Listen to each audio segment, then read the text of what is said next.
iman kita. Kita katakan karena salibnya. Hikikaralamu. Karena hikaboraramase.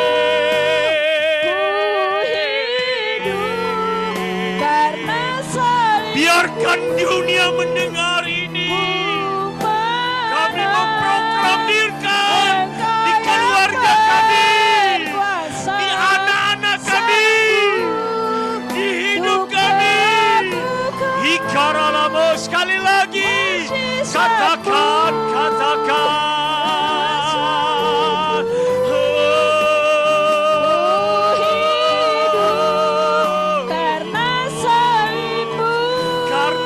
Pengorbananmu ya Allah, yes, Engkau yang berkuasa, sanggup untuk melakukan mujizatmu di hidupku. Beri kemuliaan yang terbaik bagi Dia. Oh, Ikaralamashe.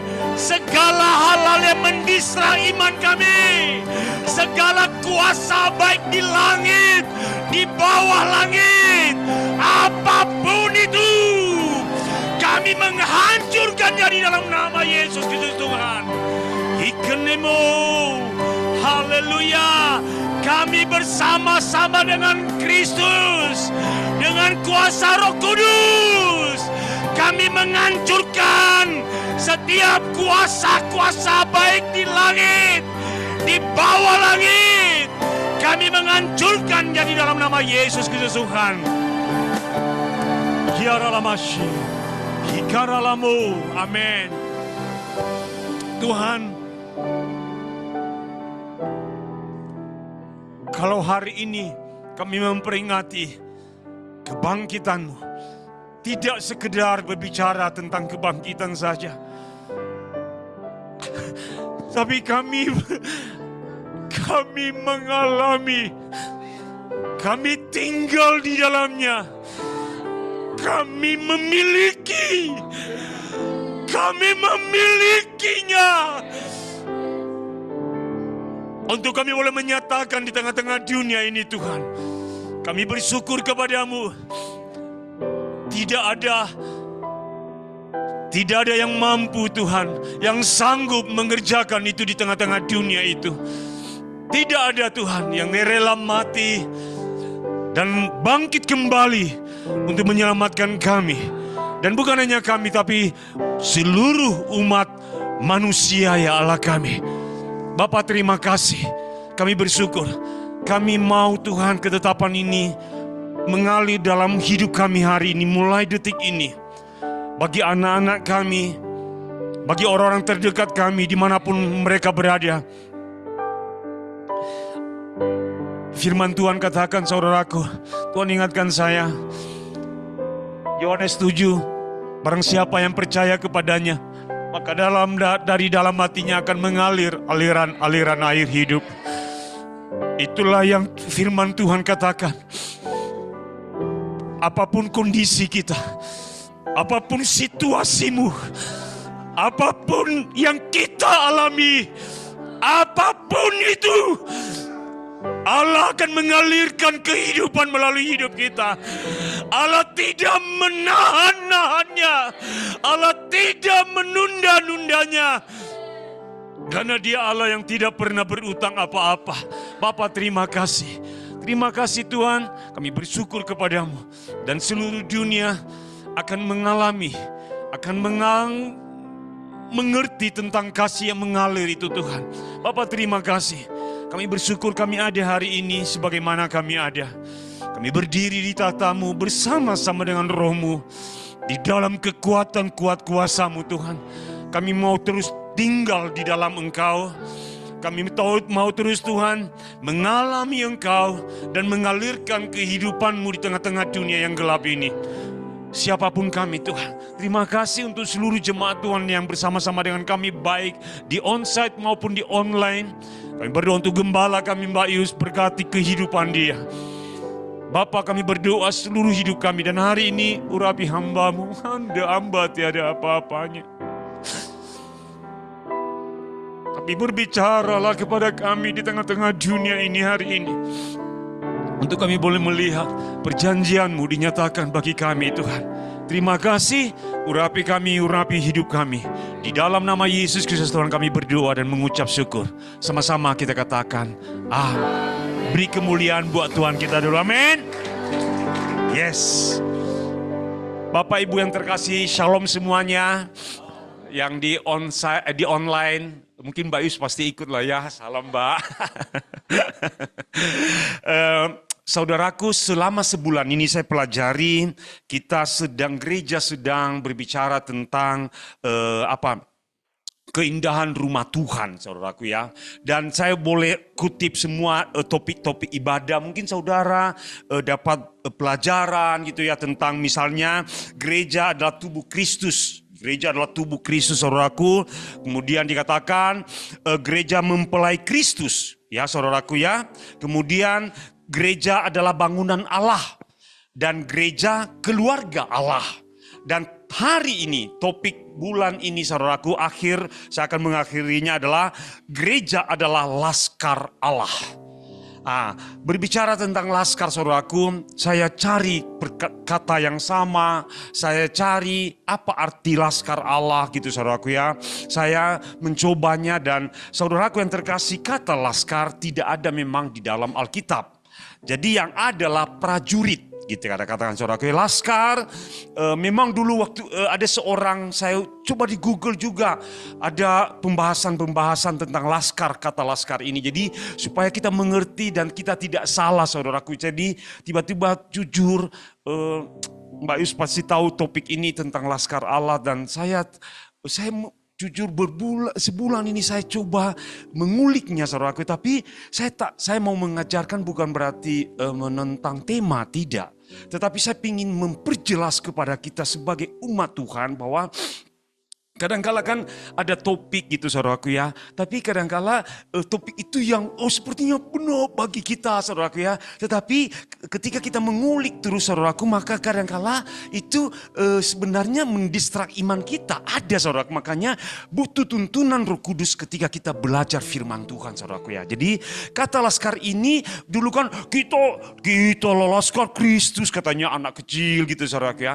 Dan sepertinya kita ditanam bahwa kita ini tentara gitu ya. Memang ada kata prajurit saudaraku. 2 Timotius 2 saudaraku dikatakan bahwa prajurit seperti, tetapi saudara harus mengerti bahwa saya jujur Tuhan, saya pingin saudara mengerti bahwa apakah kita seorang prajurit atau makna prajurit yang tertanam dalam diri kita. Karena gini, kalau kita menjadi seorang prajurit saudaraku, saya pikir kematian Yesus sia-sia. Ini memang, saya pasti kalau ada pengajar gereja saudaraku ya. Kenapa? Kan kita ditanam selama ini, kita adalah laskar. Dan ada satu yang tertanam dalam diri saya. Kalau laskar, kalau berarti identik dengan tentara saudaraku ya. Tentara pasti berperang saudaraku ya. Kita berperang gitu ya. Tapi kita memaknai bahwa itu peperangan. Iya saudaraku, memang Efesus mengatakan peperangan. Tetapi peperangan roh saudaraku. Tetapi kadang-kadang kan kita memaknainya bahwa peperangan secara fisik. Makanya ketika kita menjadi seorang dididik dulu jadi tentara Allah gitu saudaraku. Ketika ada orang menegur kita, kita berontak saudaraku. Nah ini saya mau jelasin bahwa kadang-kala kan ketika nanti kita tentara saya bisa gitu loh. Padahal dia meninggalkan Tuhan di belakang saudaraku. Kata tentara bahwa saya berperang, tapi kekuatannya yang berperang saudaraku. Kadang-kadang kan ini supaya, maafkan jemaat Lembang, saya percaya pasti makin dewasa. Amin saudaraku. Jadi tidak lagi tentara ya. Pokoknya kalau saya diajar tentara, maka nanti saudaraku ya, karena tertanam di otak kita belakang bahwa kita ini tentara. Dan kalau tentara apapun, jadi misalnya nih suami istri, dia dinasihatin oleh istrinya, saya kan tentara, saya imam, saya kepala Dan apa yang terjadi? Dia tekan istrinya, saudaraku. Apa? Keluarga Allah tidak terbentuk, saudaraku. Terus kan nama tentara, ada anak kita, kamu cengeng, kita tentara, gitu loh. Padahal anak itu sedang berbagi kehidupan, saudaraku. Nah ini, jadi itu yang tertanam selama ini kan Laskar adalah seorang tentara. Dan tentara, aku bisa, pokoknya pemimpinku saya tinggalkan, saya bisa mbak, saya bisa. Padahal dia butuh pemimpin di saat itu, saudaraku. Itu kan kadang-kadang kita ini saya bongkar ini supaya kita mengerti bahwa kita ditanam seperti itu dulu, saudaraku. Dan memang seperti itu. Misalnya nih, malah ada seorang penulis di Google itu dia bilang dalam keluarga, misalnya kan istri gitu ya, aku masak gitu ya, aku kan tentara, aku tinggalkan masakanku lah dan aku pergi gitu ya. Padahal tentara ya sebenarnya maknanya adalah dia sedang mempersiapkan ransum bagi suaminya dan anak-anaknya. Tapi artinya sedang mengerjakan pekerjaan Allah yang sama dengan suaminya, saudaraku. Nah ini jadi, tapi kan itu yang ditanam selama ini. Jadi saya hari ini, terus apalagi saudaraku, kadang-kala kita mendahului Tuhan. Karena kita tentara, pasukan, bala tentara Tuhan dikatakan gitu, saudaraku. Saya mau clearkan itu. Makna ketentaraan yang benar adalah kita bersama dengan Yesus di dalam hidup kita.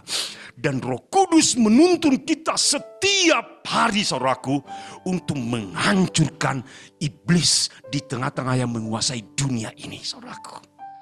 Dan itu jadi tidak dimanai dengan bahwa saya orang yang hebat, tentara yang gagah perkasa gitu, saudaraku. Jadi misalnya nih berhasil dia, kita kan memang diajar menjadi orang yang berhasil, tentara.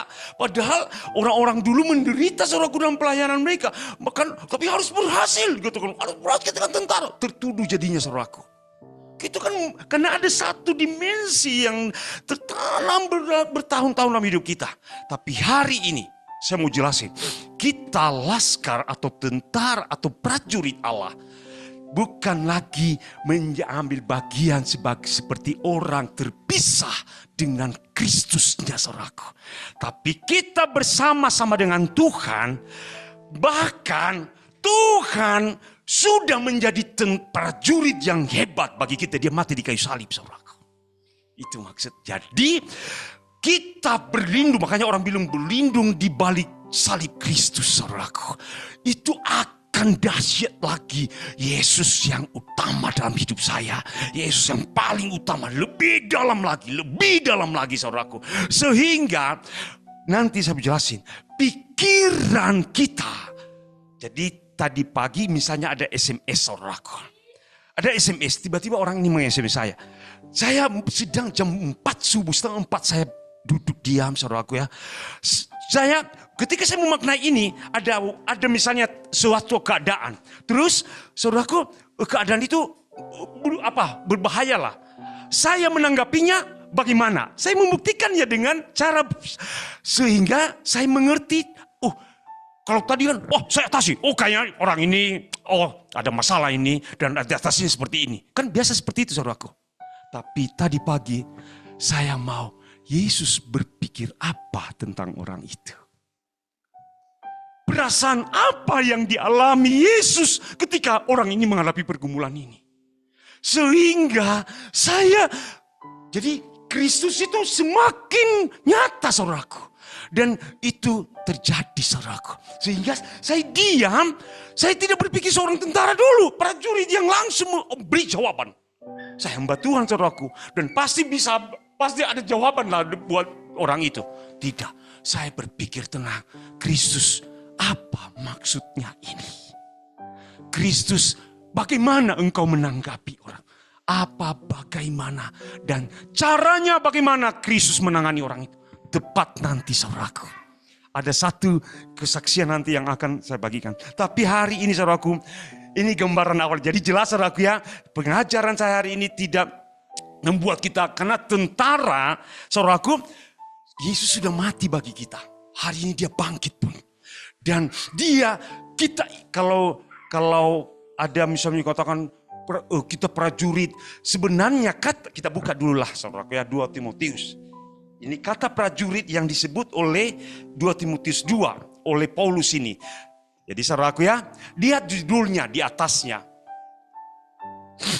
Jadi 2 Timotius 2 ayat 3 dan 4 saudaraku. Ayat 3 dulu lah. Ikutlah menderita sebagai seorang prajurit yang baik dari Kristus Yesus. Dikatakan ya. Tapi di atasnya adalah panggilan untuk menderita.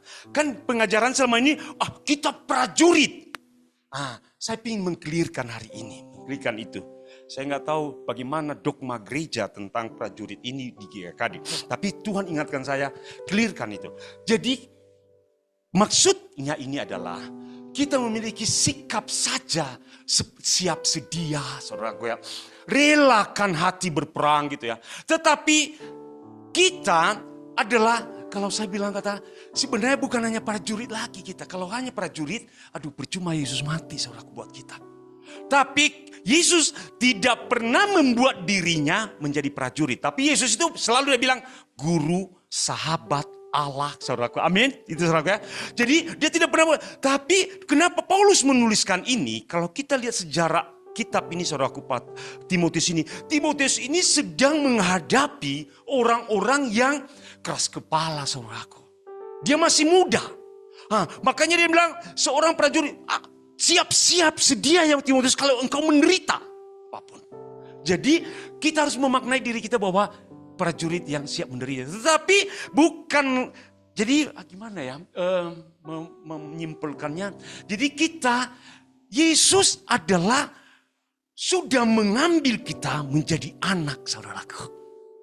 Kita anak, kita sahabat Yesus, kita tinggal di dalam Yesus. Jadi tapi kita bersikap untuk menghadapi dunia ini, kita memiliki karakter lah, gitu loh. Karakter Kristus, Kristus seorang prajurit, saudaraku. Tetapi semuanya pengajaran pertama saya adalah saudara dan saya adalah anak Allah, saudaraku. Amin. Kita anak Allah. Jadi, tapi kalau untuk berhadapan dengan dunia, kita berkarakter seperti seorang prajurit untuk menghancurkan itu. Tapi, jadi jangan memaknai diri kita adalah prajurit lagi maksud saya, gitu loh. Engkau adalah anak Allah, saudaraku. Amin. Engkau percaya kepada Yesus Kristus Tuhan, engkau anak-anak Allah. Kadang-kadang kan itu tadi, terpisah dia. Aku kan prajurit di luar nih. Padahal aku harus hadapi sendiri. Aku bisa kok. Aku kan lebih daripada pemenang. Aku kan bisa. Padahal dia anak sebenarnya, saudaraku. Itu maksudnya. Kita ini anak. Ini luar biasa. Ketika saya renung, iya ya Tuhan. Tapi karakter kita ketika kita mau menderita, ya seorang prajurit dilatih, dibentuk, saudaraku. Itu maksudnya ayat ini, saudaraku. Terus saudaraku ya, dikatakan lagi bahwa ada lagi tema hari ini juga di Yoel 2. Saudara nanti nggak usah buka firman ini. Tapi dikatakan Yoel 2 itu mereka berlari seperti itu. Sebenarnya saya mau jelasin ayat itu juga. Ayat itu saudaraku adalah pasukan atau tentara, bala tentara saudaraku dari utara. Dan itu menghancurkan Israel waktu itu. Dipakai Tuhan.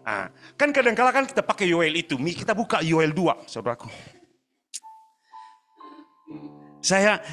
Maafkan saya berhati-hati menjelaskan ini. Tapi Tuhan ingatkan saya jelaskan kepada jemaat. Gitu ya.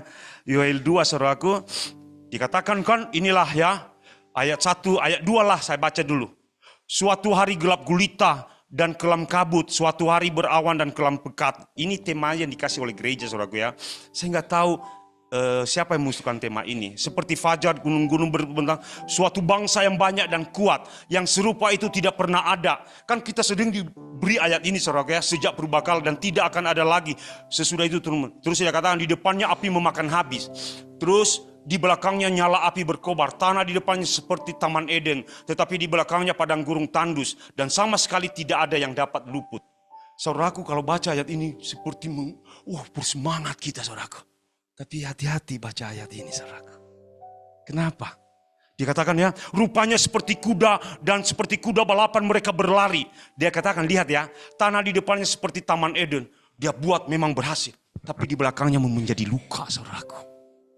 mau jadi tentara yang membuat luka di belakang kita. Tidak, saudaraku. Yesus tidak membuat luka di belakang. Dia buat taman Eden di depan dan taman Eden di belakang, saudaraku. Amin, saudaraku. Kan kalau kita jadi tentara seperti ini, saudaraku, kita babat, pokoknya kita berusaha. Tapi di belakang ada orang-orang yang terluka, saudaraku. Ingat ya, saya bongkar ini. Supaya seperti gemertanya kereta, mereka melompat di atas puncak gunung-gunung. Seperti gelatiknya nyala api yang memakan habis jerami. Seperti suatu bangsa yang kuat, teratur barisannya untuk berperang. Dikatakan, seperti ini. Kami dulu mahasiswa, saudaraku, diajar ayat ini. Seperti berperang gitu ya. Terhadapnya bangsa-bangsa gemetar, orang-orang takut. Yesus tidak pernah membuat orang takut, saudaraku. Yesus membuat orang bertobat, saudaraku. Ini penting nih. Jadi kita bukan seperti tentara ini. Jangan tiru seperti tentara ini. Karena saya ulik itu adalah di Wahyu dikatakan. Mereka berasal dari neraka, saudaraku. Kita makanya berhati-hati kita mempelajari. Amin, saudaraku. Jadi maafkan saya supaya Jemaat Lembang semakin dewasa. Amin. Lihat saudaraku ya, dikatakan lagi mereka tidak berdesak-desakan. Mereka memang benar tidak berdesak-desakan. Mereka berjalan terus masing-masing di jalannya. Loh, kita berjalan masing-masing terus di jalannya? Tidak, saudaraku. Kita harus satu komando dengan Kristus kita. Amin. Makanya kalau kita ambil ini, aku mau jalan sendirilah. Aku mau pemimpin gak apa-apa lah. Aku bisa kok. Enggak. Doa pemimpin mengcover kamu. Sehingga kita satu komando. Tuhan bilang apa ke pemimpin? Kita satu, saudaraku. Tapi ini ya, saya bongkar lagi saudaraku. Mereka menerobos pertahanan dengan tembok. Mereka tidak membiarkan barisannya terputus. Kadang-kadang ini kan mereka tidak membiarkan barisannya terputus. Kan makanya kalau ini orang bawah ngomong, kapan dong digantikan oleh pemimpin? Kan tidak terputus katanya. Dia menuntut, saudaraku. Benar? Saya mau bongkar ini supaya, padahal tunggu ada waktu komando Tuhan berbicara bagi kita. Mengangkat kita, saudaraku. Amin. Jadi ada tunggu waktu Tuhan. Tapi kadang-kadang kan, kalau harus barisan tidak terputus, mana regenerasinya? Kadang-kadang seperti itu. Padahal Tuhan belum berbicara tentang regenerasi hari itu. Ini penting saudara, supaya jemaat. Tapi kita kan diajar. Tapi saya mau bongkar. Di ayat ini ya, dan Tuhan memperdengarkan suaranya di depan tentaranya. Tentaranya maksudnya dia pakai bangsa utara itu menyerang Israel. Saudaraku waktu itu. Tapi lihat ayat 20. Ayat 20 dia katakan apa saudaraku? Yang datang dari utara itu akan kujauhkan daripadamu. Apakah seperti ini kita diajar menjadi tentara, saudaraku? Saya tidak mau jemaat Lembang jadi tentara. Saya juga gak mau saudaraku. Tapi saya menjadi sahabat Kristus. Mengerjakan kemuliaan Kristus di tengah-tengah dunia saudaraku. Amin.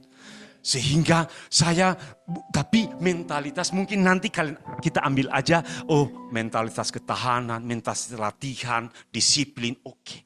Tetapi saya percaya Yesus pasti ketika kita tinggal di dalam Yesus saudaraku. Lengkap kedisiplinan itu bagi kita. Amin Bapak Ibu.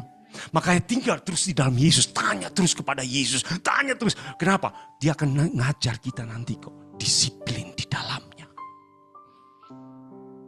Terus saudara kenapa? Dari utara itu dia dan akan kuusir ke suatu negeri kering dan tandus. Mau kita seperti ini saudara? Enggak. Barisan mukanya ke laut timur dan barisan belakangnya ke laut barat. Maka bau busuknya dan bau anyirnya akan naik. Sebab ia telah melakukan perkara yang besar. Ini saudara. Hari ini saya mau clearkan pengajaran gereja. Supaya kita mengerti bahwa kita adalah sahabat Allah. Kita adalah anak di hadapan Kristus kita saudara. Amin. Sekarang kan udah mengerti kita bahwa saudaraku kita bukan sekedar hanya prajurit. Amin. Kita adalah anak Allah. Bukan sekedar juga orang-orang yang hanya menjadi pasukan yang barisannya apa gitu ya. Teratur harusnya. Jadi ada tuntutan-tuntutan kan prajurit-prajurit itu. Makanya dia bilang tadi, kalau saya bermental prajurit saudaraku ya. Saya bunuh orang, terluka biarin. Gitu. Saya melukai orang, maka Yesus enggak seperti itu saudaraku. Yesus itu menyembuhkan orang saudaraku. Amin Bapak Ibu. Itu sikap hati kita. Sehingga pikiran dan perasaan kita sama seperti Kristus melakukan. Sekarang Udah, berarti aku adalah anak Allah. Aku dekat dengan Kristus. Aku mau seperasaan. Bagaimana kita bisa mengendalikan dunia ini, saudara? Di 1 Petrus 4, saudaraku, ayat 7 dikatakan, kesudahan segala sesuatu sudah dekat. Kuasailah dirimu, jadilah tenang supaya kamu dapat berdoa. Saudaraku yang terkasih, Tuhan membawa kita dalam peperangan rohani yang sesungguhnya, saudaraku. Saya kasih ilustrasi, contoh nyata. Saudaraku, kemarin adalah pengumuman undangan, jalur undangan SMA. Saudaraku, saya mengajar mulai Februari kemarin itu mengajar di satu SMA, menggantikan seorang pensiunan, saudaraku ya. Saya dikasih naik lagi, ngajar SMP kemarin, sekarang ngajar SMA, saudara. Saya bukan guru, saudaraku. Terus, tapi oke saya lakukan. Anak-anak ini dari 13 kelas 12, 7 orang undangan, saudaraku. Dan urutan mereka nomor 1, 2. Anak-anak ini adalah jemaat Bandung Timur. Papa mereka sudah meninggal berapa tahun yang lalu, saudaraku. Janda orang tua mereka. Terus anak ini kembar 2 orang, saudaraku ya.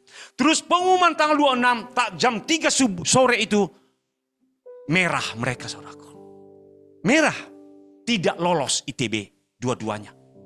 Dari 7 orang tidak ada yang lolos, saudaraku. Dari SMA saya itu hanya 17 orang yang lolos. Hanya 20 orang yang lolos. Itu murid-murid lain lah ya. Dari 168 orang. Pokoknya saya down, saudaraku. Saya telepon satu-satu. Gimana? Pak, merah pak. Waduh gak lulus. Nangis. Saya pun sedih sekali, saudaraku. Artinya saya ditempatkan di sekolah. Baru masuk. Anak-anak tidak ada yang lolos. Padahal kepala sekolah sudah berharap 7 orang ini akan andalan mereka, saudaraku. Karena nomor 1, nomor 2 undangan-undangan. Nomor 3 orang itu pokoknya ITB dan anak-anak Tuhan. Aduh, saya baru masuk. Gimana ini Tuhan? Down saya, saudaraku, jujur. Tapi saya telepon satu-satu menghibur mereka. Kita kuat. Saya kasih satu kata-kata. Peperangan masih belum berhenti. Saya bilang gitu, saudaraku ya. Terus, ya pak. Mungkin dalam hati mereka, iya sih pak, bapak mah kuat. Kami mah gimana gitu ya, saudara. Tapi apa yang terjadi, saudara? Saya di grup itu saya ikutin terus. Nyatanya ITB sedang diprotes sorenya, saudaraku, malam harinya. Kenapa sekolah penggerak tidak ada yang masuk ITB katanya? Terjadi, saya bilang berdoa. Saya bilang gitu kan ke anak, kirim doakan aja. Nggak mungkin pak, berdoa saya bilang. Besok hari, saudaraku, jam mamanya WA-in malam. Pak Boy tolong telepon Pak Boy. Down anak-anak ini. Karena udah berharap, saudara. Guru-guru sudah berharap. Sekolah itu berharap kepada anak-anak kita. 7 orang itu. Kristen itu, saudaraku. Tapi down. Saya telepon gak diangkat. Saya telepon mamanya, saya kasih. Pagi hari besoknya tanggal 27, saudaraku. Saya telepon, down, masih down. Jam 4 sore ibunya WA-in saya lagi. Pak Boy doakan. Anak-anak down. Oke, kalau nanti masih down, malam saya akan kunjungan. Saya bilang gitu kan. Terus saudaraku ya, jam 6.30 saudaraku, ibunya WA-in saya. Ajaib Pak Boy, anak-anak kembar lolos ITB. Satu saya ikutin lagi yang lain. Tolong cek akun kalian. Satu lagi cek ITB, satu lagi 3 ITB dari anak Tuhan kita ya saudara. Saya kan konsen ke anak-anak kita, saudara ya. Yang lain memang tidak lolos, saudara, yang 4 orang lagi. Tetapi mereka anak-anak itu yang kembar itu datang ibadah di Jumat kemarin, mereka peluk saya. Mereka bilang, itu semua karena Tuhan, Pak. Kalau tentara mungkin waktu itu dia akan marah, gitu saudaraku ya. Kalau mungkin prajurit yang diajak terpisah dengan Tuhan, dia akan komplain dengan Tuhan. Saya nomor 1 urutan. Masa gak ada masuk ITB satupun di SMA 25 ini. Semuanya udah berharap guru. Semuanya. Tetapi karena saya bilang, kita bukan prajurit lagi. Kita anak. Amin Bapak Ibu. Kita mengklaim itu. Kita meminta itu. Kita berubah-ubah. Tadi saya berdoa. Gereja mulai keluar, saudaraku. Mengubah suasana, saudaraku. Amin Bapak Ibu. Bergerak lebih tajam lagi. Apakah doa-doamu dijawab? Jangan berharap. Bukan kita yang bekerjakan, saudaraku. Bukan nanti kitanya berperang secara rohani, saudaraku. Dan Tuhan yang akan mengalahkan musuh-musuh itu, saudaraku. Kami melihat itu 3 anak lolos ITB. Besoknya, malam itu lagi. tambah dari sekolah yang lain, maksudnya dari murid-murid yang lain, 7 orang ITB lolos malam itu, saudara. Sampai orang bilang, kok bisa berubah ITB? Orang kaget, kok bisa? Saudaraku yang terkasih, dia nggak tahu ada anak Tuhan yang berdoa, saudaraku. Amin Bapak Ibu, ada anak-anak Allah, saudaraku. Amin. Jadi kita ngerti, karena kalau waktu itu kalau saya ajar prajurit, mereka akan bereaksi. Mereka akan marah ke guru, marah komplain kemana-mana saudara malam itu. Tapi tidak, mereka adalah bagian Kristus. Amin Bapak Ibu. Dia bawa kita dalam peperangan rohani. Jadi saudaraku, bagaimana sikap kita? Setelah dia bawa kita dalam peperangan rohani. Peperangan rohani sesungguhnya adalah, nanti baca Efesus mungkin, saudaraku ya, supaya memang ada ayat-ayat banyak. Kalau seorang guru sekarang kan nyatanya guru itu dia harus banyak, tidak berani langsung loncat-loncat gitu. Tapi nanti baca Efesus, dia katakan bahwa peperangan kita bukan melawan darah dan daging, melawan pemerintah-pemerintah, melawan penguasa-penguasa. Kan tadi kan kita adalah anak sekarang, tadi saudaraku ya, bukan prajurit lagi ya, tapi karakter prajurit dia punya, tapi bukan prajurit. Kita adalah anak Allah. Kemudian Tuhan bawa kita dalam peperangan rohani. Terus step apa yang Tuhan mau siapkan kita, saudaraku? Saya mau jelasin. Pertama adalah kita satu komando dengan Kristus. Amin. Tidak boleh kita, makanya laskar berbicara dengan satu kegerakan, saudaraku. Kita jangan keluar dari para kegerakan itu. Karena kalau keluar kita akan diculik, saudaraku. Hati-hati. Jangan sampai kita pasang sakit hati, aku tinggalkan gereja karena sakit hati. Jangan. Kalau ada sakit hati justru di dalam kelompok kita itu kita benahi, saudaraku. Amin Bapak Ibu. Jangan sampai nanti aku marah kepada pemimpin, aku tidak diperhatikan, aku luka, aku mengasihani diri kita, saudaraku. Jangan. Amin Bapak Ibu. Tapi di dalam satu komando itu kita buka Filipi 2 ayat 5, saudaraku. Filipi 2 ayat 5. Ya, dikatakan apa? Saudaraku, ngerti tadi ya maksud saya ya, saya nggak mau salah mengajar saudaraku ya. Artinya bukan kita memiliki sikap prajurit iya, tapi bukan prajurit. Amin saudaraku, artinya sikapnya, karakternya. Tapi kita adalah anak. Amin saudaraku. Nanti di belakang Boy dipanggil. Tapi saya percaya pengajaran ini akurat. Kita adalah anak, saudara adalah anak, saudara. Amin. Tapi karakter kita memang ada unsur-unsur prajurit gitu ya, saudara. Amin. Jelas ya. Saya tidak mau.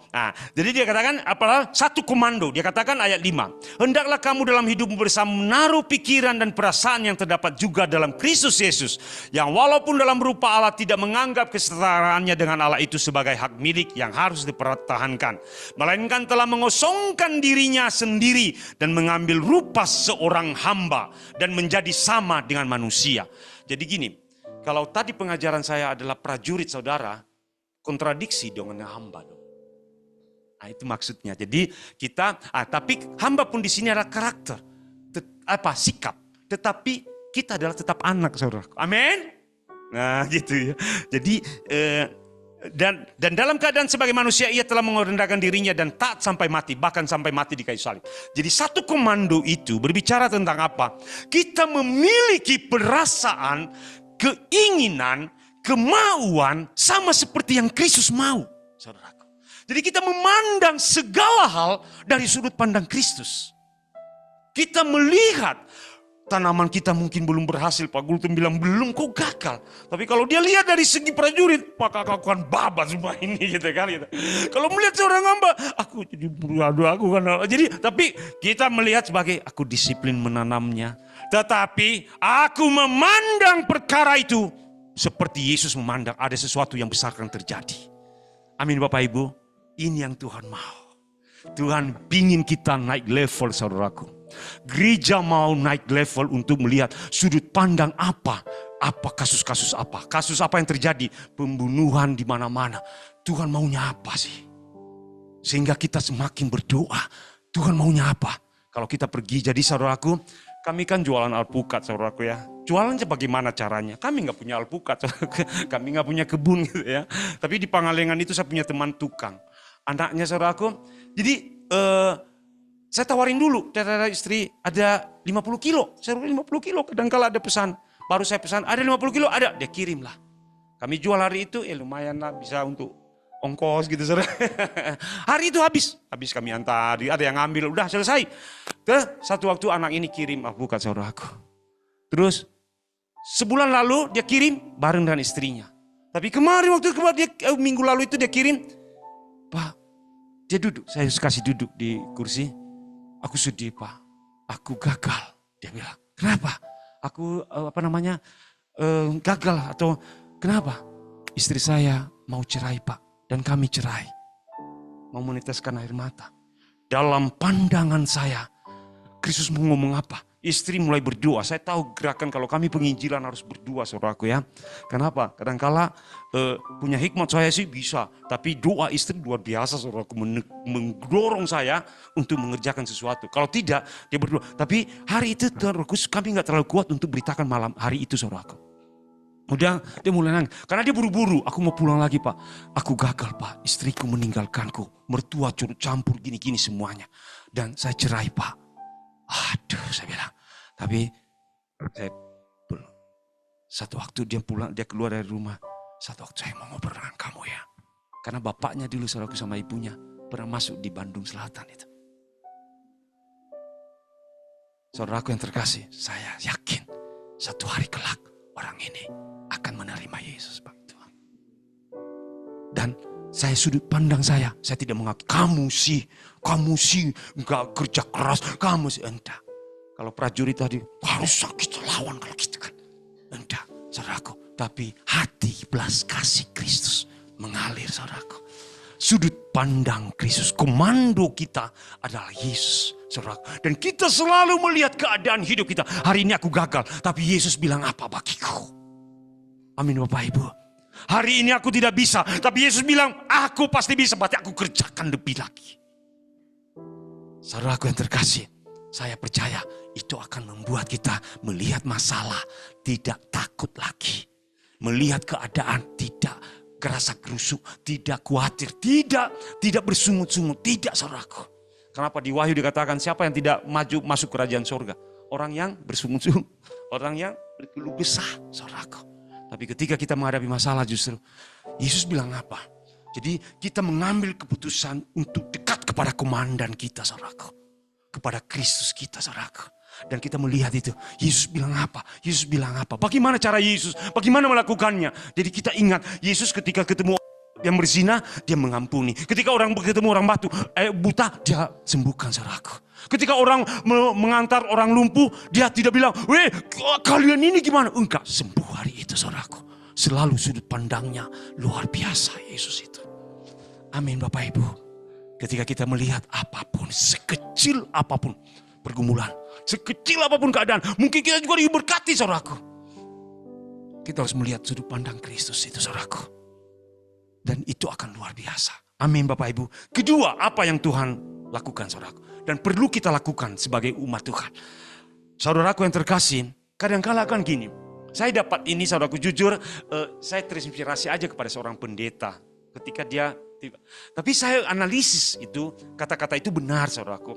Kita buka dulu Daniel 11 ayat 32. Kita buka ini saudaraku. Daniel 11 ayat 32. Dikatakan apa saudaraku? Kita baca sama-sama. 1, 2, 3. Dan orang-orang yang berlaku fasik terhadap perjanjian itu akan dibujukkan sampai murtad dengan kata-kata licin. Tetapi umat yang mengenal Allahnya akan tetap kuat dan akan, saudaraku, orang-orang yang tidak bergantung dan tidak memandang sudut pandang Yesus, saudaraku, tidak mengandalkan Yesus, maka bisa mereka murtad, saudaraku. Tetapi orang-orang yang mengerti, aku anak Allah, aku milik Kristus, dunia ini takluk kepada Kristus, mau takluk kepada Yesus, maka dikatakan mereka akan kuat dan bertindak. Jadi gini, saya kasih apanya. Saudaraku, kan banyak janji Tuhan. Ada ribuan janji Tuhan di Alkitab. Amin saudaraku. Milik siapa itu? Milik gerejanya. Amin. Nah, tapi kan gini. Dia katakan seorang, saya ngambil ini saudaraku, jujur saya senang. Maafkan saya kalau saya harus lahir dari, tapi nggak apa-apa, ini ilustrasi aja. Jadi gini, seorang supir dia bilang gini kan, kamu mau apa sih tuan dan supir gitu saudara. Terus supirnya bilang gini, aku mau THR Pak. Nah siapa yang disenangkan di situ saudaraku? Adalah, dan yang oke, aku akan kasih THR ke kamu kok. Kan bosnya berjanji kepada supir saudaraku, benar? Dan siapa yang senang? Supir kan saudaraku. Nah terus, Pak kita capek kayaknya Pak. Oke, kamu akan dapat tambahan upah. Siapa yang senang lagi saudaraku? Supir gitu.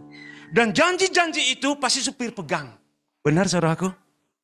Nah, demikian juga kita kan, Tuhan berjanji seluruh janjinya bagi kita. Tetapi ada lagi yang Tuhan mau sebenarnya. Janji sudah Tuhan berikan bagi kita saudara. Tapi kadangkala kita tidak mendapatkannya. Kenapa saudaraku? Karena kita tidak pernah bertindak atau menuruti firman Tuhan saudaraku. Misalnya seperti ini. Kan supir kan janji, sudah dapat janji terus. Tuannya pasti ngomong gini, apa suatu waktu lah supirku ini, dia senangkan, Pak aku mau antar Bapak minum kopi dan aku yang bayar. Terus tanpa, bersihin mobil ya, dia bersihin. Tapi dia lakukan sesuatu yang lebih, Pak silakan karpet merah gitu. Sehingga si tuannya bilang gini, ih sangat enak hari ini aku naik karpet merah di mobil. Sebelumnya gak ada. Bahkan dia lakukan lebih saudaraku. Dan siapa yang disenangkan saudaraku? Kalau tadi janji disenangkan supir. Sekarang yang disenangkan supirnya. Tuannya saudaraku. Betapa bahagianya kalau kita menuruti perintah-perintah Tuhan saudaraku. Tuhan sangat senang saudaraku. Karena kita tinggal di dalam Yesus. Makanya kadang-kala kan, satu dulu. Terus kan kalau janji, aku janji berkati kamu. Tapi Tuhan gerakan kita Roh Kudus melalui Roh Kudus saudara. Satu dulu, aku masih mau tidur. Senang enggak Tuhan kita saudara? Dia tidak pernah menghukum memang. Tapi senang enggak? Senang dia kan saudara. Kalau kita menuruti, aku tadi pagi aku minta bangun. Memang jam 1:30 itu kan keponakan tinggal mereka dari keluarga dari Jakarta kan di rumah 2 malam saudara. Terus ada keponakan panas. Terus dibawa ke Hermina dulu cek untuk trombositnya saudara. Terus sudah pulang jam 1:30 malam. Saya mau siapkan khotbah besok. Tapi saya mau bangun jam 2 Tuhan. Saya bilang gitu kan. Saya mau, kadang-kadang kan khotbah itu saya bisa siapkan saudaraku ya berbulan-bulan. Tetapi dalam satu hari Tuhan bisa ubah. Makanya saya tetap berlutut di malam itu untuk mendapatkan inspirasi Tuhan. Nah, tapi nyatanya bangun saya 3:30. Saya duduk saudaraku. Coba kalau aku masih ngantuk Tuhan. Tapi kalau soal janji, aku punya janji kan Tuhan. Tetapi hanya Tuhan bilang bangun jam 2. Nggak bisa saya. Saudaraku yang terkasih. Tapi kalau kau bangun jam 2. Berhadapan dengan Tuhan. Tuhan bilang, Tuhan, aku berikanlah keinginanku pada Tuhan. Nah, Tuhan pasti sangat senang ketika kita mengerjakan perintah-perintahnya. Dan bertindak di dalam perintah-perintah itu. Sekecil apapun juga. Jadi artinya saudaraku, kita di dalam laskar Allah, kita bukan hanya sekadar berjanji, tapi kita juga orang-orang yang bertindak menuruti perintah-perintah Allah. Kenapa dikatakan Yohanes kan saudara, kalau engkau menuruti perintah-perintahku saudaraku, apapun itu, engkau tiba-tiba mau pergi injili orang, maka Tuhan suruh. Engkau tiba-tiba aku mau memeluk anakku. Aku mau beri sesuatu kepada istriku, lakukan saudaraku. Aku mau, mungkin Tuhan ada sesuatu. Jadi saya pingin jemaat hidup dalam seperti yang Tuhan Yesus. Tuhan Yesus kan dia pergi ke sini. Rame, dia pergi. Di mana dia? Dia doa saudaraku. Dia menuruti apa yang lebih utama daripada Bapaknya saudaraku. Coba misalnya Yesus lagi terkenal di Yudea. Hari ini aku menjadi raja di Yudea ini dan tapi enggak, Yesus enggak. Tiba-tiba Bapak bilang, duduk. Dia di taman Getsemani dan dia berlutut berdoa saudaraku. Demikian juga kita. Mungkin sibuk-sibuk apapun. Tuhan suruh berdoa saudaraku. Kadang-kala kita tidak menuruti itu. Tapi hari ini kita adalah satu komando dan penurut perintah Tuhan. Amin saudaraku. Apapun mulai hari ini aku mau menuruti apa Tuhan bilang. Firman-Nya bilang, jangan gelisah, berarti aku tidak boleh gelisah. Jangan takut, berarti aku. Kita kan itu satu menuruti firman Tuhan, saudara. Jangan katakan menuruti firman Tuhan, wah seperti yang berat-berat, enggak. Sebenarnya enak menuruti firman Tuhan. Makanya dia bilang kan, yang kupasang dan bebanku enak dan ringan. Dan bebanku pun ringan. Artinya saudaraku, Tuhan memberikan perintah bagi kita tidak untuk membunuh kita. Amin Bapak Ibu. Hal ketiga adalah saudaraku, kita adalah hal kedua pelaku firman Tuhan. Terus bergerak dengan Roh Kudus. Kita lihat 2 Korintus 5 ayat 5 saudaraku. 5 menit lagi ya Pak Santi. 2 Korintus 3 ayat 5. Dikatakan, saya baca saudaraku. 2 Korintus ayat 3 ayat 5 saudara. Dengan diri kami sendiri kami tidak sanggup untuk memperhitungkan sesuatu seolah oleh pekerjaan kami sendiri. Tidak, kesanggupan kami adalah pekerjaan Allah. Ialah yang membuat kami juga sanggup menjadi pelayan-pelayan dari suatu perjanjian baru yang tidak terdiri dari hukum yang tertulis, tetapi dari Roh. Sebab hukum yang tertulis mematikan, tetapi Roh menghidupkan. Saudaraku, fungsi Roh Kudus di akhir zaman, kita harus bertajam bekerja sama dengan Dia. Amin Bapak Ibu. Jadi ketika salah satu yang masuk ITB itu saya selain yang kembar saudaraku. Waktu saya telepon dia gagal itu, dia nangis-nangis. Saya juga jadi nangis kan. Empati seorang guru baru 2 bulan mendidik anak-anak itu dekat dengan saya. Saudaraku ya, dekat lah. Jadi mereka itu saya jadikan sahabat ketika saya ngajar di sekolah itu saudaraku. Kan mereka akan tamat. Dan nangis dia. Terus saudaraku, jadi sedih juga, iya saya ngerti perasaanmu, tapi tetap kuat. Besoknya berubah saudaraku. Nangisnya nangis hal yang sama saudaraku. Tetapi nangis karena gembira. Saudaraku yang terkasih, kadang-kadang kan kita menilai diri kita kan, wah aku kok gak bertumbuh gitu. Seperti mungkin, ini gak tahu ya ini khotbah saya ya Bu. Ya bukan karena aku kok gak ada perubahan. Enggak, di alam roh Tuhan sedang mengerjakan itu. Amin Bapak Ibu. Jadi jangan berhenti mencintai Allah, jangan berhenti menuruti perintah Allah, jangan berhenti untuk kecewa gitu. Jangan berhenti untuk terus maju, tapi jangan sampai kecewa, jangan sampai berhenti kita saudaraku untuk mencintai Tuhan. Karena apa? Roh Allah sedang bekerja di dunia ini. Makanya dia katakan segala sesuatu, kesudahan segala sesuatu sedang terjadi saudaraku. Makanya kemarin saya ikut seminar saudaraku dari Asosiasi Pendeta Indonesia gitu ya. Dia orang ini teolog saudaraku dan dia bilang dunia ini sedang AI atau intelligence artificial yang dikatakan oleh Ibu Rita waktu itu saudaraku, sehingga rusak anak itu saudaraku ya. Dan itu memang terjadi. Dan banyak hari ini bahwa pengkhotbah tinggal comot aja AI bisa khotbah saudaraku. Oh banyak. Tapi dia bilang, hati-hati kamu ya. Dia bilang, keras orangnya, orang Amerika saudaraku. Kalau kamu ambil AI untuk khotbahmu, itu bukan kebenaran. Dia bilang. Karena AI tidak bisa khotbah. Dia bilang. Itu pengetahuan manusia. Dia bilang. AI tidak bisa menggantikan fungsi anak-anak Tuhan saudaraku. Amin Bapak Ibu. Makanya intelligence artificial itu saudaraku adalah ilmu ada namanya chat GPT atau jadi di internet itu bisa kita cari jawaban, skripsi bisa keluar semuanya. Kita tanya aja apa arti ini, langsung dia jelasin. Nah bisa saudara, tapi tidak boleh menjadi bahan khotbahmu dia bilang. Saudaraku yang terkasih itu, tapi andalkan roh Tuhan dalam hidup kita saudaraku. Bekerja sama dengan roh Tuhan, lutut kita, doa kita. Karena Roh Kudus sedang dibutuhkan di akhir zaman ini saudaraku. Sedangkan iblis mencoba menyainginya dengan chat GPT tadi, AI tadi saudaraku. Sekalipun anak saya saudaraku, untuk pengetahuan, tapi anak saya penelitian dia adalah machine learning untuk mendeteksi gerakan epilepsi saudaraku. Dia kasih alat, terus dia bisa membaca pikiran-pikiran itu. AI memang itu. Tetapi saya bilang ke anak saya, tetap cinta Tuhan. AI itu nggak ada apa-apanya Pak. Itu hanya alat, dia bilang. Tapi Yesus yang paling utama. Amin Bapak Ibu. Roh Kudusnya dalam hidup keluarga kita.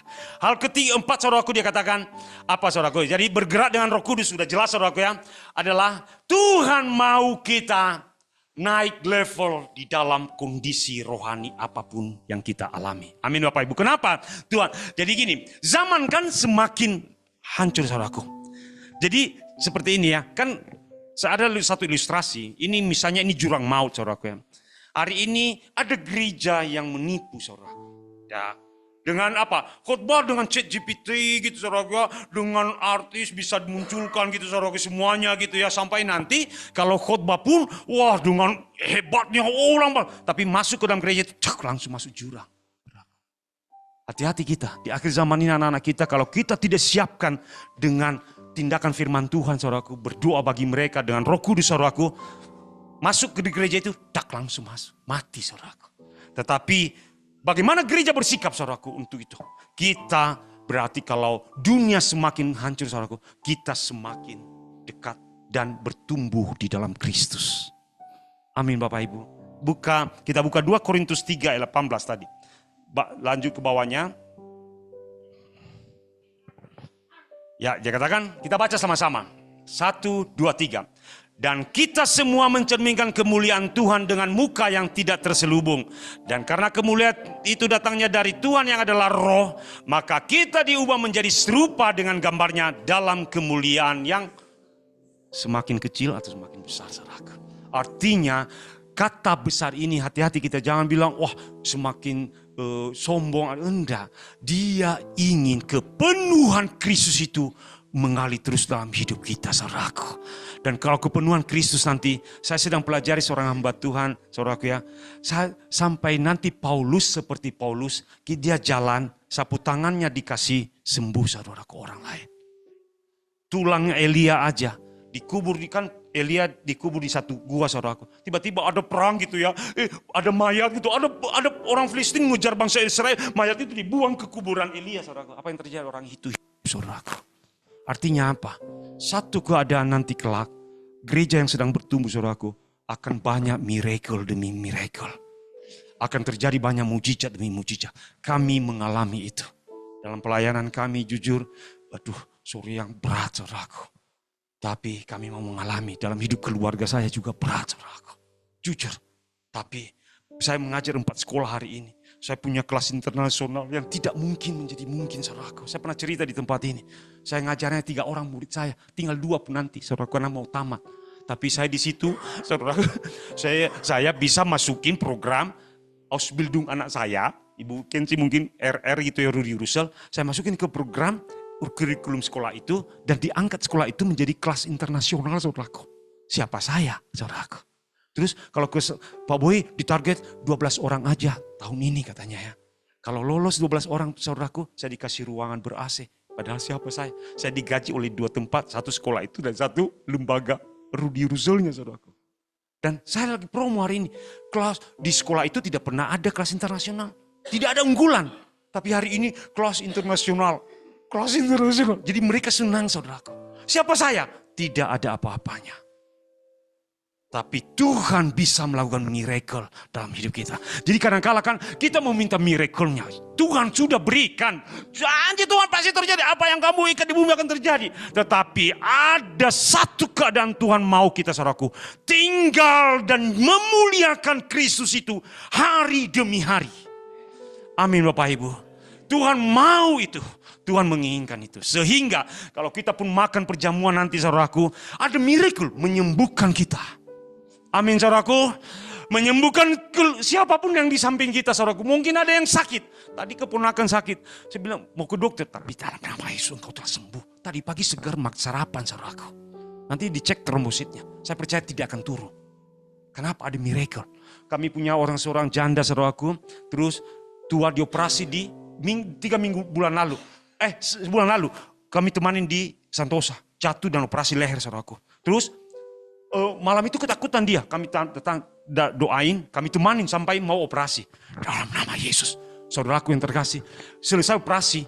Pak Boy, aku sembuh. Terus saudaraku, karena sibuk saudaraku, Barulah kami kunjungin 3 minggu kemudian. Kami kunjungin seminggu yang lalu saudara ke rumahnya. Dan kami doa lagi. Pulangnya, aku sembuh Pak Boy. Ini ada WA-nya saudaraku. Saya tidak apa. Ada WA-nya dia bilang, aku mengalami mujizat. Nyatanya Pak Boy, percepatan leher saya. Itu sembuh. Saudaraku, ketika engkau berdoa, ada tangan mujizat yang bekerja bagimu. Amin saudaraku, naik level kita. Amin Bapak Ibu, malah jujur saya katakan aja lah, Bang Leo itu saya sedang mempelajari cara dia. Di kantor dia itu orang-orang bertobat saudaraku. Saya mau bilang juga ya, saya punya anak yang bandel. Mungkin pernah cerita di tempat SMP 18. Orang tuanya perawat saudaraku, bapaknya udah meninggal. Sampai wali kelas kasih ke seorang guru Kristen di situ. Guru Kristen bilang sama saya, Pak Boy berat, mau dipecat anak ini. Saudaraku, berikan bagi saya. Dan hari ini anak itu sudah setia pelajaran saudaraku. Terus ada lagi kemarin, murid sakit dia Pak Boy. Kok saya semuanya jadinya saudaraku. Karena ada miracle di tangan kita saudaraku. Amin Bapak Ibu, naik level. Jemaat Lembang bukan lagi orang-orang yang dikasihi terus. Tapi naik level dia, ada mujizat. Mungkin belum terjadi. Tapi saya mau katakan, saya sedang belajar. Mungkin belum terjadi hari ini kesembuhan. Belum terjadi kebangkitan orang mati saudaraku. Belum terjadi saudaraku. Tapi saya percaya suatu waktu akan terjadi itu. Kenapa? Kemuliaan yang semakin besar. Buat kita, bukan dong untuk komandan kita. Untuk Yesus yang dimuliakan. Amin Bapak Ibu. Ketika kita makan ini nanti, jangan bilang ini biasa, ini roti biasa. Tapi bilang ada kesembuhan bagimu. Saudaraku, asam urat saya tinggi 5 tahun yang lalu, 6 tahun yang lalu. Jujur saya ketakutan. Asam urat dimulai dari purin yang menumpuk di ginjal, di sendi-sendi saudaraku. Artinya ginjal tidak berfungsi dengan normal. Benar saudaraku, ada perawat-perawat di sini ya. Terus saudaraku, kalau saya kambuh itu 9. Asam urat saya, aduh bawa anak saya aja, sepui-sepui aja, aduh gitu kan. Tapi saya berdoa saudaraku, jujur saya berdoa. Ginjal saya harus normal. Dan setelah 5 tahun yang lalu, saya ingat terasa saja. Saya tidak pernah asam urat lagi, makan apapun juga. Emping juga tidak pernah lagi kambuh saudaraku. Benar. Kenapa? Saya doain tepat, ginjal saya harus normal. Memproses purin dan membuangnya saudaraku di kencing saya. Benar saudaraku? Saya mau bilang, kita akan mengalami satu level yang lebih dahsyat lagi. Amin. Jemaat Lembang mengalami bukan sekelas prajurit lagi, tapi naik level dia menjadi anak-anak Allah yang dinyatakan di tengah-tengah dunia. Dirilis oleh dunia saudaraku. Dirilis oleh Kristus dan dilihat oleh dunia. Itulah dirilis, artinya dinampakkan oleh Yesus dan dilihat oleh dunia. Amin. Kita teduhkan hati kita. Saya minta seluruh jemaat bangkit berdiri. Karena salibmu. Ya dalam masih. Ya. Saudaraku, renungkanlah firman ini. Yesus yang di dalam kita menjadikan kita adalah anak. Dia mati dan hari ini dia bangkit. Dia rela menderita. Dia menjadi komandan bagi kita. Dia menjadi sahabat bagi kita. Ucapkanlah syukurmu kepadanya. Dan bukan hanya itu. Dia ingin kita melakukan perintah-perintahnya. Bukan hanya itu. Dia ingin merilis kehidupan kita. Bukan hanya itu. Dia ingin memuliakan dirinya melalui hidup kita. Bukan hanya itu. Dia ingin dunia diselamatkan melalui hidup kita. Tuhan terima kasih. Siapakah kami ini? Hakinimu ya ralamash. Kikaralamashik. Amin Yesus. Saudaraku yang terkasih, kita akan ambil perjamuan kudus. Ingat perjamuan ini bukan perjamuan biasa. Ucapkanlah syukur kepadanya. Kita menjadi bagian dirinya. Amin Tuhan. Amin. Aku menjadi bagian dirimu. Aku menjadi anakmu. Aku untuk menjadi bagian hidupmu, Tuhanku. Siapakah Tuhan yang pernah berjanji itu? Tidak ada di dunia ini, Tuhan. Kini muri kali syeki. Yes, Tuhan. Karena salibmu ku hidup. Aumikana lama. Hikinele menang. Engkau yang berkuasa. Hikapokara lama. Untuk melakukan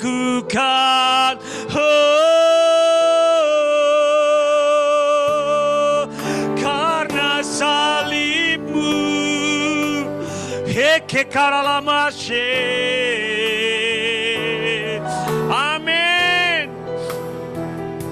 Amin. Siapa yang sakit di antara kita, ingat, salib Yesus telah duluan menyembuhkan kita. Siapa yang sakit kita wakili di online, di onsite hari ini. Oh, katakan karena salibmu. Oh, mungkin ada orang yang pernah kita doakan belum sembuh, tapi hari ini mereka akan mengalami pekerjaan Roh Kudus. Mereka akan mengalami miracle di dalam hidup mereka. Oh, kiara lama mujizat. Sekali lagi, oh katakan. Oh, yes, amin. Oh, amin. Ku menang, Engkau yang berkuasa. Amin. Amin. Untuk melakukan mujizat-Mu di hidupku. Kita angkat roti kita di atas kepala kita. Oh, Yesus yang telah mati di kayu salib. Dan bukan hanya mati, tapi telah bangkit. Tapi bukan hanya bangkit, Dia telah hidup di dalam hidup kami. Oh Tuhan, terima kasih. Kami bersyukur kepadamu. Kami memiliki sikap prajurit. Kami memiliki sikap laskar-laskar Allah. Tapi di balik semua itu bukan hanya sampai di situ. Kami dijadikan anak-anak Allah. Bapa, terima kasih. Terima kasih Tuhan untuk pengorbanan-Mu di kayu salib. Dan hari ini kami memperingati akan kematian dan kebangkitan-Mu itu. Satu Paskah yang menghidupkan hidup kami. Satu Paskah yang menggentarkan neraka, ya Allah. Satu Paskah yang membuat maut tidak berkutik apa-apa dalam hidup kami. Hikenimuri haralamase. Saudaraku, kita angkat roti kita di atas kepala kita. Sebab apa yang telah kuteruskan kepadamu telah aku terima dari Tuhan. Yaitu bahwa Tuhan Yesus pada malam waktu diserahkan mengambil roti. Dan sesudah itu ia mengucap syukur atasnya. Ia memecah-mecahkannya dan berkata, inilah tubuhku yang diserahkan bagi kamu. Perbuatlah ini menjadi peringatan akan aku. Silakan engkau menikmati tubuh Kristus.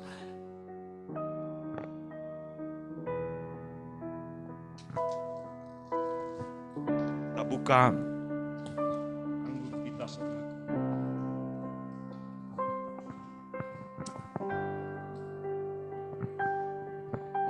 Dan kita angkat di atas kepala kita. Ini darah lah yang tercurah. Darah yang mengalir di bukit Golgota. Yang memberi kehidupan bagi kita, saudaraku.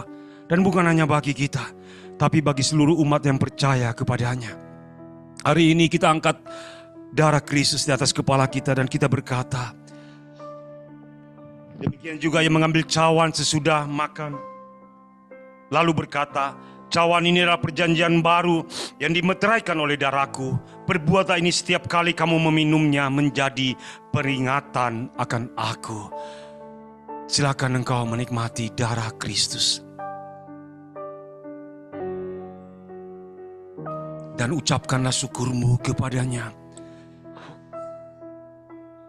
Nikmatilah anugerah dan janji-janjinya, kekuatan untuk mengerjakan perintah-perintahnya. Kiaralamashe, kinamuriaralamase.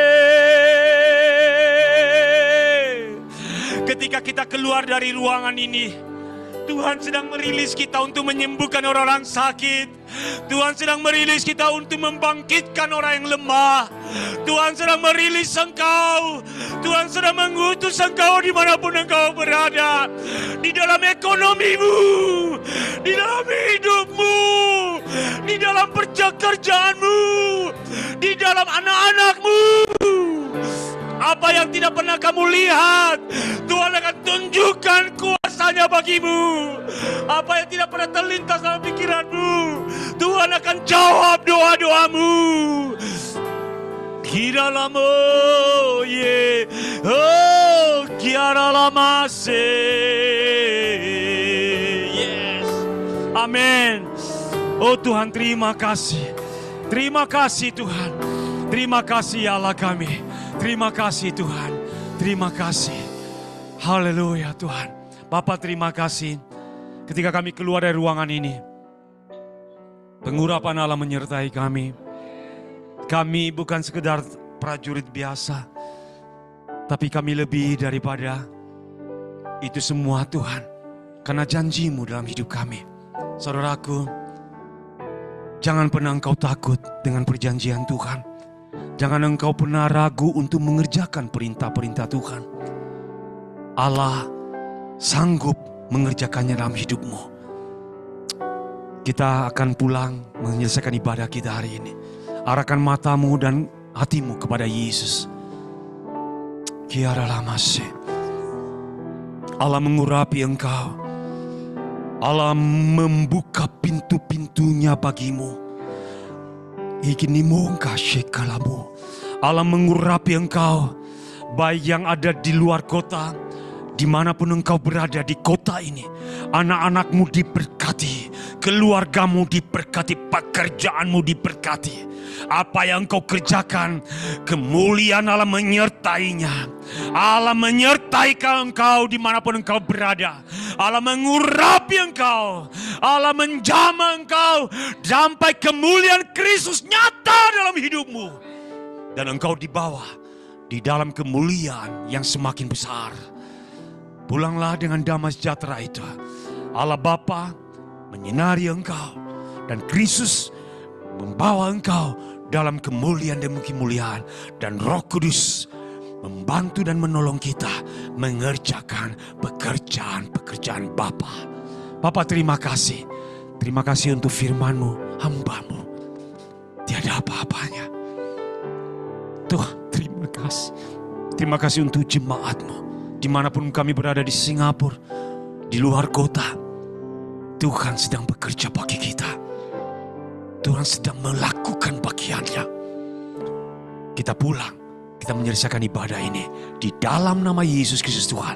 Haleluya. Sama-sama kita katakan, beri kemuliaan buat Tuhan.